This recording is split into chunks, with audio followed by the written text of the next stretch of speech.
Safety is the #1 criteria when we design this machine.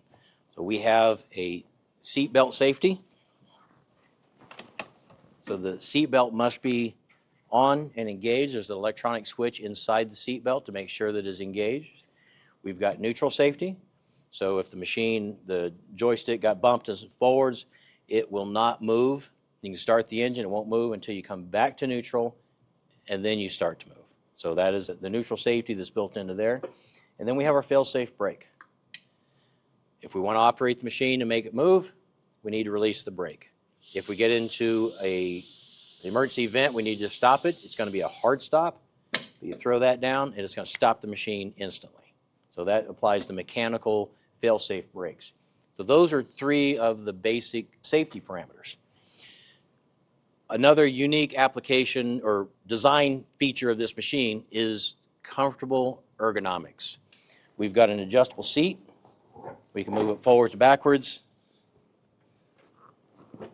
side to side. So if I'm operating and viewing down one side or if it's the other, I can adjust it to get the best view, be comfortable.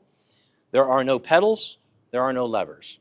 We've got just the joystick and then all of the ergonomic controls. Everything's right here at the fingertips. So underneath the joystick on the bottom side, there are 2 switches down here. These control the knife valve open and closed. These 2 spray bar open and closed, box up and down, box rotate, and I can turn on the sprinkler system if I need to break the surface tension of the asphalt and do the fogging. On the keypad right here, I've got the material pump. If I want to turn it on and suck material back into the tank, see the arrow is in direction of the material flow. And if I want to spray, I would push this button and it would send it towards the spray. The lock is a pretty handy deal. If I turn the lock on, I can always close the knife valve, but it won't allow me to open it. So if I'm going into the shop for maintenance and I don't want to have an accident and spill a bunch of seal coat in the shop, I'd want to have the lock on, and then the knife valve is locked, closed, and can't be opened if we're doing our maintenance. We don't want to have an issue there, but that's what the lock is. The 2-speed is when I want to go to high speed, I want to bring the joystick back to neutral. I want to shift the 2-speed on, and then I go to full control, and I've got up to 0 to 9 miles an hour.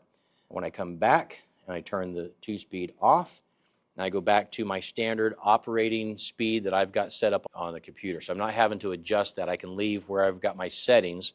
We'll talk about that in a moment. But when we have those settings, we don't have to go back and make changes to it. So we have it right here, easy to go into fast mode, to go back over, reload the tank, and come back. The 4 on the top, these are fairly self-explanatory, but these are for the knife valve, or excuse me, the wing cylinders for this squeegee. Wing open, wing closed. Wing open, wing closed. With ergonomic controls, it doesn't take very long before the operator is very comfortable with the controls and they don't look at the controls. You can still be looking at where you're operating, how you're controlling the machine, and your hands just go right to control what you need to run. So that's very simple, makes it comfortable. The more comfortable the operator is in the seat, the longer they're going to be in the seat operating and getting projects done. That's what we want. There's one more keypad on the front, and I've got my ignition on off. I've got my keypad. Obviously the rabbit is for speeding the engine up, the turtle's for slowing the engine down, and then I've got my mixer. So you see I've got a double arrow. This is where I would be mixing fast. That's when I've added materials in and I want it to be aggressive mix. And then the bottom would be a slow mix. So I wanted just a nice churn of the material so that we've got keeping our aggregates in suspension.